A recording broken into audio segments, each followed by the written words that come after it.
Entonces, como les dije hace un ratito, antes de que todavía proyectara esa lámina, el control también de los distintos sistemas repercute en la homeostasis, ¿no? ¿De quiénes mencioné ahí? Del sistema nervioso autónomo, ¿no? Por ejemplo, si bien es cierto, nosotros tenemos cierto grado de voluntariedad y de control de nuestros sistemas, por ejemplo, el proceso de la micción. ¿Cómo es el proceso de la micción? Es un proceso mixto, ¿no? Por una parte, en la fisiología de la micción, hablando todo completo, ¿no? Desde que ya se produjo la orina y se tiene que almacenar en la vejiga, el almacenamiento es un proceso involuntario, ¿verdad? ¿Sí? O alguien puede controlar cuánto vas a almacenar de orina en la vejiga. No creo que alguien pueda hacer eso, ¿no? Pero los distintos estímulos van a ser sensados, como la presión que se va a ejercer y que los mecanos receptores van a captar en la pared de la vejiga, para que a partir de esto el músculo detrusor o la contracción de los esfínteres puedan tener ya sea contracción o relajación de los mismos y repercuten en la diuresis. ¿Ya? Pero es un proceso mixto, ¿por qué? Porque todos hemos tenido la sensación imperiosa alguna vez de ir al baño a orinar, ¿no? Pero no significa que porque esto hayamos sentido es porque se vaya a desbordar y vayas a orinarte en cualquier lugar. Existe un estado de voluntariedad. Ese estado de voluntariedad va a estar justamente relacionado, por ejemplo, en este caso, en los esfínteres externos. Ahora, en este dibujito de aquí, tenemos otro ejemplo. Por ejemplo, la presión arterial. La presión arterial, que es el gasto cardíaco por la resistencia vascular periférica, que está asociado justamente a la tensión que se va a ejercer sobre la pared de los distintos vasos, nos ayuda justamente a entender que la sangre tiene que pasar de tal forma con un tono adecuado para que pueda ser distribuido a todo el organismo. Pero cuando existe una alteración de la presión, que ya sabemos que en promedio la sistólica debería estar oscilando de los 110 a los 120 y la diastólica de 65 hasta 80 milímetros de mercurio, cuando existe una alteración en esta presión, esto va a ser captado como un estímulo. ¿Estamos bien? Acuérdense de esto, amigos. Hay una baja en la presión y eso va a ser captado como un estímulo. Este estímulo, para poder ser captado, tiene que ser captado ¿por qué? Por un receptor. ¿Alguien sabe cómo se llaman los receptores que captan los cambios de la presión? ¿Alguien lo sabe? Muy bien, Juan, los varoreceptores. ¿Sí? Los varoreceptores. Entonces, este estímulo que está justamente asociado a una pérdida, imaginemos, una hemorragia. Vamos a poner un ejemplo, que hay una hemorragia, está perdiendo volumen, la presión va a bajar. Entonces, esto va a ser captado por los varoreceptores. Los varoreceptores, su prefijo varo significa presión. Son los receptores que van a medir la presión. ¿Dónde se encuentran estos? En el seno carotídeo. ¿Estamos bien? Y en el callado de la aorta. Ya, ahí están. En el seno carotídeo y en el callado de la aorta. Cuando ellos capten este cambio de presión, van a mandar su señal ¿a dónde? ¿A dónde manda su señal? ¿Alguien lo sabe? Porque estos están en el seno carotídeo y en el callado de la aorta. Entonces, la señal va a ir así. ¿No? Va a ascender. Y van a hacer sinapsis ¿en dónde? En el tronco encefálico. Pero si queremos ser más específicos, como dice Tamara, disculpa, fue Juan, dice Juan, es en el bulbo raquídeo. Muy bien. El tronco encefálico tiene 3 áreas, para que recuerden, ¿no? El mesencéfalo, protuberancia y bulbo, ¿no? El mesencéfalo, ¿cómo se llama? Cerebro medio, no se olviden. Cerebro medio. La protuberancia, ¿cómo se le denomina? Se le llama ponte o puente. ¿Estamos bien? Y el bulbo raquídeo también es llamado, por si acaso, pregunta de anatomía, médula oblonga o médula oblongada. Por eso algunos se confunden ahí, ¿no? La médula oblonga o la médula oblongada es el otro nombre que se le da al bulbo raquídeo. ¿Estamos bien? ¿Están escuchando bien, no, chicos? Entonces, la continuación del tronco encefálico queda la médula espinal. Por eso que esa es la médula oblonga. Vale. Como dice muy bien Andrea Duarte, en el bulbo raquídeo está lo que vendría a ser el centro regulador o centro vasomotor. Y ahí hay un núcleo, que es el núcleo del tracto solitario. Entonces, miren todo lo que está pasando a partir de un estímulo, ¿no? El estímulo se ha captado, ha tenido que la información haber llegado al centro vasomotor, donde hay un núcleo, que es el núcleo de tracto solitario, donde obviamente este déficit va a generar una respuesta positiva. Una respuesta positiva de liberación de ¿qué? Liberación de catecolaminas, ¿ya?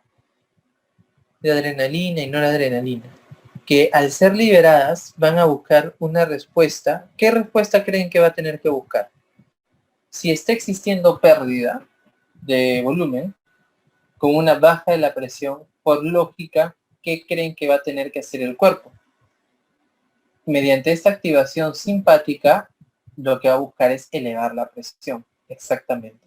¿Y cómo lo va a lograr? Gracias a un fenómeno de vasoconstricción.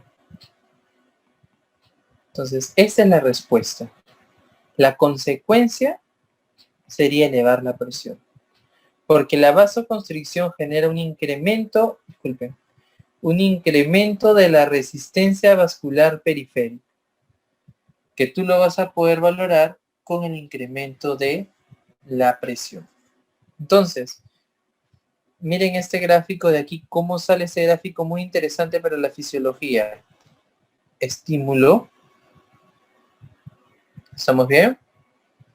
El estímulo tiene que ser captado. Primera característica. Captado por un receptor. Entonces, cuando tú te expreses, ya sea aquí, cuando lleves fisio o cuando tengas algún proceso fisiopatológico, siempre ponte a pensar cuál ha sido el estímulo. Hemos iniciado la presentación hablando de la homeostasis y que siempre nuestro organismo va a buscar que se dé de la manera correcta, etc. Entonces, tenemos que tener en consideración. Cuando se empiece a captar por los receptores, vuelvo a repetir, va a generarse todo un proceso de sinapsis, ¿estamos bien? Que ya hemos hablado y lo vamos a profundizar después, porque hoy día son generalidades, pero lo he hecho de manera simple, sencilla en ese gráfico, donde obviamente esta información tiene que ser censada para que genere una respuesta. La respuesta involucró, ¿qué cosa? La liberación de un ligando. ¿Estamos bien? La liberación de un ligando. Que en este caso, ¿qué ligando fue? La adrenalina y la noradrenalina.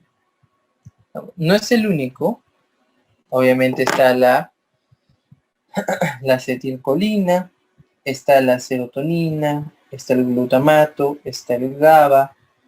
Hay distintos ligandos que van a tener, obviamente, distintas respuestas. ¿Estamos bien?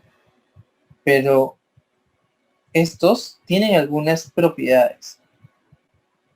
¿Ya? Tienen algunas propiedades. Ahora, por ahí si alguien no sabe qué es un ligando, los ligandos son sustancias que se van a justamente a formar, ¿verdad? Constantemente para que puedan actuar en un centro activo, en un lugar activo, que vendría a ser, por ejemplo, un receptor, ¿ya? que van a buscar formar complejos. Formar complejos como una biomolécula.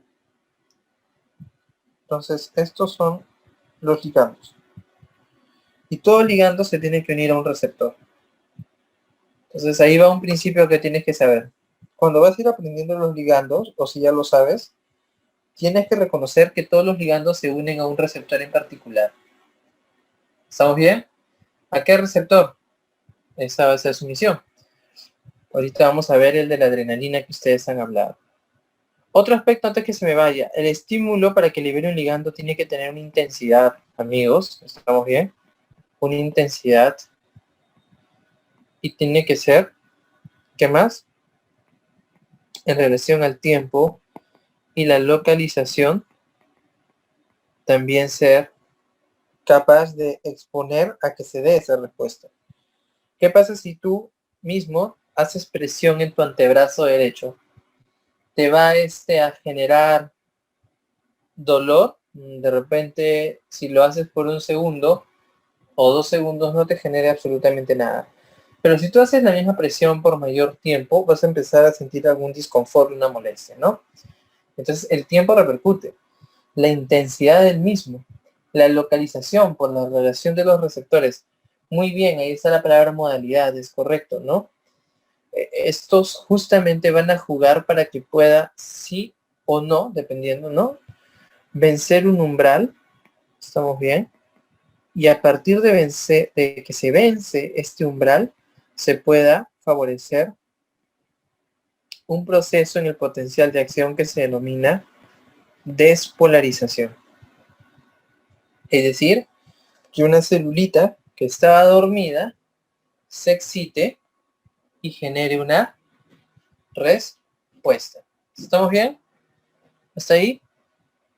Entonces, una célula, para que se pueda excitar, tiene que haberse, obviamente, generado un estímulo que cumpla las características mencionadas anteriormente. Si eso no sucede, no se va a poder dar la respuesta.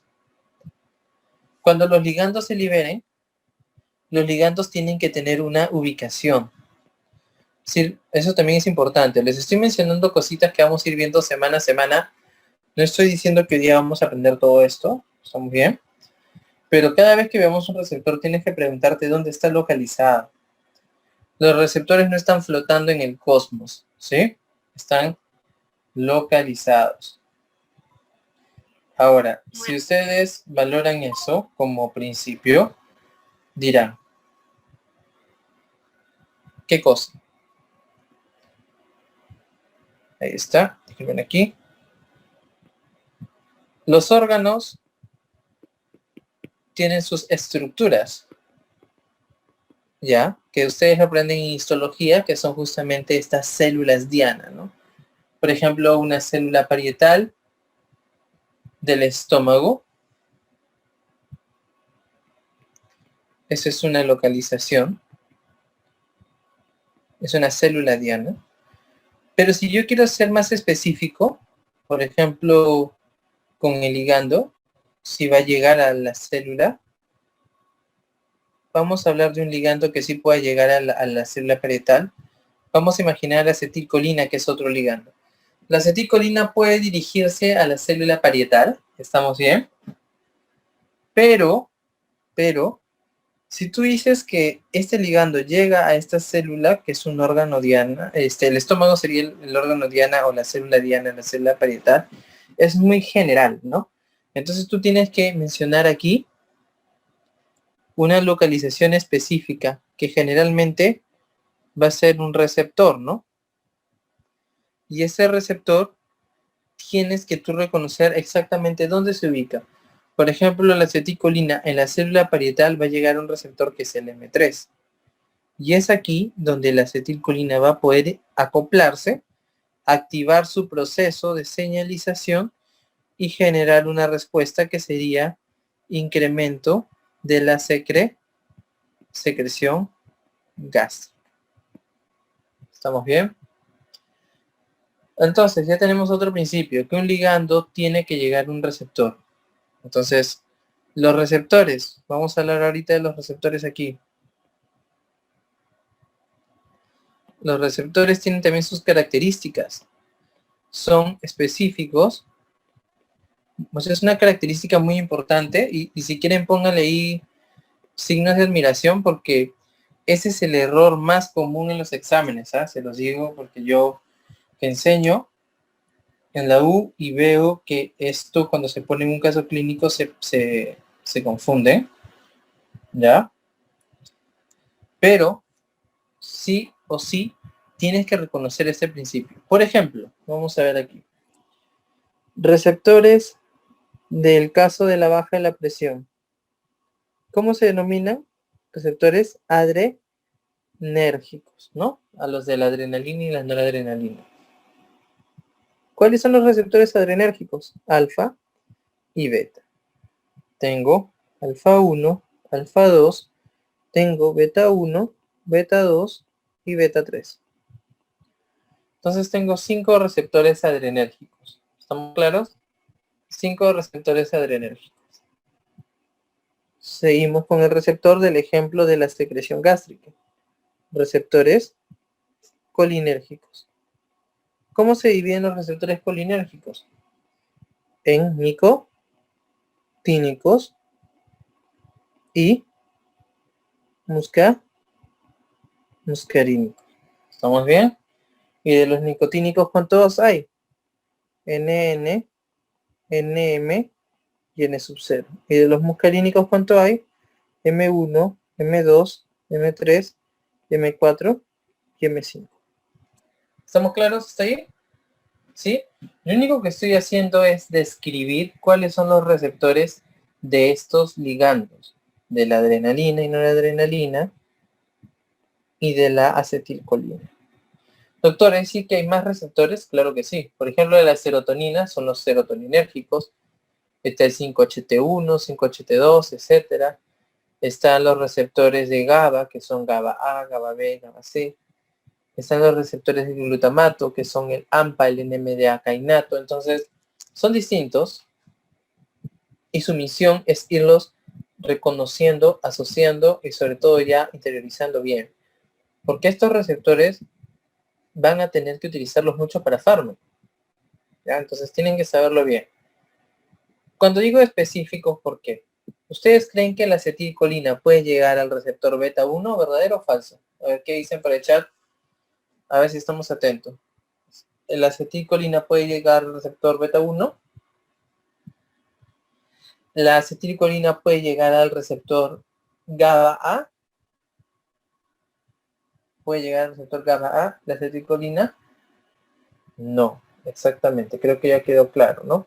No va a poder llegar. ¿Sí? ¿Por qué? Porque son específicos. ¿Ya? Son específicos. Entonces, si ustedes tienen claro ese principio ya, entonces no creo que exista problemas de error. ¿Hasta ahí alguien tiene alguna duda? Ese es el momento porque estas son las generalidades que tienen que ser claras. ¿Todo está claro? Creo que la mayoría ha puesto bien la respuesta ahorita que estoy leyéndolos. Entonces, la especificidad. Ya vamos a hacer aquí. Disculpen. A ver, una hoja nueva. A ver, ¿dónde están? A ver. Vamos a ver. Ya que vemos que estamos aquí. A ver. Si yo tengo aquí entonces la adrenalina y la noradrenalina, ¿estamos bien? Sí se ve la pantalla, ¿no? Solamente que, por si acaso, ahora es fondo negro, ¿sí? Porque es una hoja aparte, pero sí se ve, ya acá.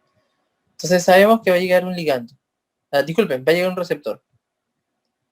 Vamos a elegir del mismo casito de la baja de la presión, ¿estamos bien? Como estímulo. ¿Qué se liberó esto? Bacán, ya sabemos eso. Es decir, la célula tuvo que despolarizarse, etcétera, se excitó y liberó a este ligando. Entonces llegó un receptor y ustedes dijeron vasoconstricción. Entonces, para que esto suceda, miren lo que estoy dejando aquí. hay un proceso. Entonces, aquí no hay un chasquido de dedos tipo Thanos o nada, ¿no? Es decir, es en cuestión de milisegundos lo que sucede, pero hay todo un proceso molecular de cascadas que se da. ¿Estamos bien? Entonces ahí, vamos a ver. Si hablamos de vasoconstricción, estamos hablando de los vasos sanguíneos.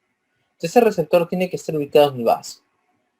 En este caso, ¿dónde se ubica realmente? En el músculo liso vascular. ¿Estamos bien? Porque el músculo liso es involuntario. ¿Estamos bien? El músculo esquelético estriado es voluntario. Recuerden, músculo liso es involuntario, el músculo esquelético estriado es voluntario. Entonces, en el músculo liso vascular tiene que existir un receptor para que genere la vasoconstricción. ¿Qué receptor es? ¿Alguien lo sabe? Puede ser beta 1, beta 2, puede ser beta 3, puede ser alfa 1 o alfa 2, ¿no? Es alguno de esos. ¿Podrá ser M3? No, doctor. ¿Podrá ser M2? Menos. ¿Beta 2? Podría ser, vamos a ver. Entonces, en este caso ya algunos han respondido, es el alfa 1. ¿Estamos bien? El beta 2, por si acaso, también se encuentra en menor cuantía, pero también se encuentra. Pero el que tiene mayor chance aquí es el alfa 1. ¿Ya? Ahora, ahí ya tenemos un dato importante. Entonces, ya sabemos que el receptor es el alfa y está ubicado. Entonces ya estamos cumpliendo con eso. Y estamos respetando el principio de especificidad porque lo reconocemos. Ahora, cuando un ligando llega a un receptor, ¿estamos bien? Algo que me olvidé de repente indicar aquí. Antes de continuar, ¿dónde está acá? Cuando un ligando llega a un receptor, amigos, siempre tienes que ver si es metabotrópico, ¿ya? O si es ionotrópico. Entonces, cuando tú ya has identificado el receptor, pregúntate si es metabotrópico o si es ionotrópico. ¿Qué significa esto? Metabotrópico significa que está acoplado a proteína G y ionotrópico significa que está asociado a canales iónicos. ¿Estamos bien? Vuelvo a repetir. Metabotrópico significa que está acoplado a proteína G y ionotrópico significa que está asociado a canales iónicos. Entonces ya tenemos eso, claro. Se borró. Bueno. Entonces tenemos acá adrenalina, no adrenalina, alfa 1, músculo liso vascular. Y teníamos aquí lo que es vasoconstricción. Ahora, ya que tenemos el principio de lo que vendría a ser metabo y iono, el alfa 1, ¿qué es?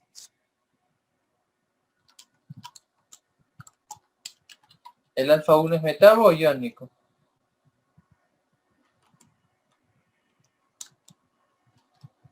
Es metabotrópico, amigos. Metabo, ¿ya? Metabotrópico. ¿Por qué, doctor? ¿Cómo voy a saber eso? El ionotrópico está asociado a canales iónicos. ¿Cómo vas a saber? Esta parte es memoria, ¿sí? Ahí ya no puedo hacer nada yo, nadie puede hacer nada más que tú. Poco a poco, a medida que vamos a ir revisando cada uno de estos, te vas a dar cuenta de lo que estamos conversando. Pero metabo es que está asociado a proteína G. Entonces, en este caso, el alfa 1 está asociado a proteína G. ¿A qué proteína G? GQ. ¿Ya? La proteína G, si recuerdan, es una proteína heterotrimérica, ¿no? 3 subunidades. Serpentín. Es un serpentín que va a estar acoplado justamente a los receptores y va a facilitar mediante segundos mensajeros que la señal se propague para generar una respuesta. Entonces, va por ahí. Es lo que se puede observar y valorar. Alfa 1 GQ. Cuando se dé este acoplamiento, se va a activar un proceso de señalización. Si aquí está la membrana celular, ¿verdad? Recuerden que aquí hay fosfolípidos de membrana y aquí hay un fosfolípido que es el PIP2, que es el bifosfato de inositol. Y cuando se active esta cascada, ¿qué va a pasar? Aquí va a actuar la la fosfolipasa C. ¿Estamos bien? ¿Y qué va a generar? Que a partir de este PIP2 se pueda formar lo que vendría a ser el IP3 y el diacilglicerol. Entonces el IP3 va a ir al retículo donde tiene sitios de unión de IP3, donde existe calcio, donde hay gran cantidad de calcio. Y cuando el IP3 se acople a sus sitios de unión, el calcio se libera y con el diacilglicerol van a activar a la proteína quinasa C. La proteína quinasa C va a incrementar sus valores y a nivel nuclear va a activar la vía de los enhancers, generando de que al final se pueda dar una acción positiva en relación a lo que vendría a ser el músculo liso vascular, generando un fenómeno de vasoconstricción, el cual va a buscar un incremento de la resistencia vascular periférica, ¿no? En la búsqueda del incremento de la presión arterial. ¿Estamos bien? Todo eso lo que pasa obviamente está resumido, es un poquito más larga la cascada, pero de manera simple es lo que ustedes deberían de recordar. La fosfolipasa C acá es el segundo mensajero, por si acaso, y todo esto está sucediendo en la búsqueda del incremento de la presión arterial. ¿Estamos bien? Fisiológicamente esto sucede. Por ejemplo, la acetilcolina. La acetilcolina habíamos puesto en el ejemplo de la hipersecreción, ¿no? De jugo gástrico o ácido clorhídrico. En este caso, entonces, la acetilcolina, ¿a qué receptor llegaba? Ya se los dije hace un ratito. ¿A qué receptor? Al M3. Muy bien. Muscarínico. Porque los muscarínicos es músculo liso, amigos. ¿Estamos bien? Los nicotínicos, el NM, anoten, el NM es el músculo esquelético estriado. El NN es glandular. Y el N sub 0 es el sistema nervioso prácticamente. Entonces tenemos los nicotínicos y los muscarínicos. Los muscarínicos, que son músculo liso, tenemos el M1 hasta el M5. En este caso, en gastro, generalmente está el M1 y el M3. Pero en la célula parietal vamos a encontrar al M3. ¿Dónde se ubicaba? En la célula parietal. Ahora, igual que en el otro caso, me pregunto, ¿metabotrópico o ionotrópico? Y como muy bien ha puesto Andy, es metabo y está acoplado a proteína GQ. Entonces también se da su cascada, ya no la voy a volver a escribir, pero la respuesta ahora es la hipersecreción. ¿Por qué? Porque la consecuencia aquí es que este activa a la bomba de protones. ¿Estamos bien? Y la bomba de protones es el hidrógeno, ¿sí? Potasio, ATP, ACE. Esta bomba lo que va a repercutir es de que se genere un efecto positivo ¿sobre qué? ¿Sobre qué se va a generar un efecto positivo, amigos? A ver si estamos atentos. Sobre la secreción, ¿verdad? Sobre la misma célula, pero para que se secrete mayor cantidad de ácido. ¿Estamos bien? Mayor cantidad de ácido clorhídrico. Excelente. Entonces, recordemos esto. Recordemos este principio. Miren cómo se van explicando los procesos. Cada uno de los procesos que ustedes ya saben de repente, o los que estamos aprendiendo, lo estamos reconociendo como tal, tienen que seguir este orden. ¿Ya? Tienen que seguir este orden. Y justamente ahora van a venir dos nuevos términos, que de repente algunos ya lo saben, otros no. Vamos a ver.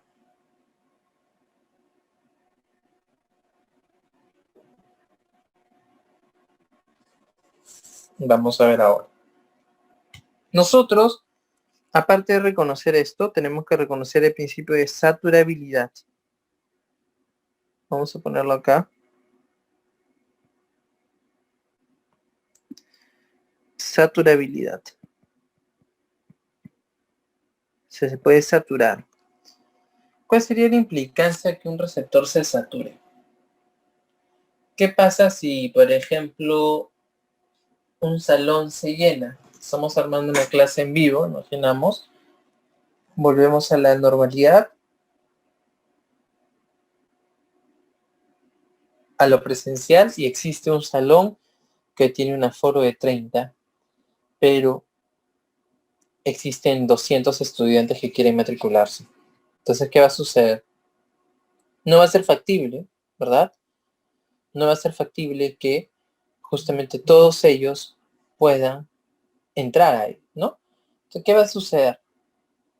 Tendrían que irse o tendrían que habilitarse en nuestro caso salones que cumplan las mismas características y que pueda el estudiante ser parte de, ¿no? Entonces, en este caso, si nosotros estamos viendo que ya se saturó un receptor, se va a ir a otro que se le parezca. ¿Estamos bien? Se va a ir a otro que se le parezca. No van a poder entrar a ese, claro, no van a poder entrar al mismo, pero van a ir a otro. Ahora, recuerden de que no es que solamente existe un alfa 1, un beta 1, un beta 2, hay varios receptores, ¿no? Pero es por el exceso de ligando, que estamos bien, Juan, hay mucho ligando, que saturó al receptor. Entonces se va a ir a otro que se le parezca. Y vamos a poner un ejemplo chiquitito para ver este pequeño, este principio. Vamos a ver, voy a cambiar de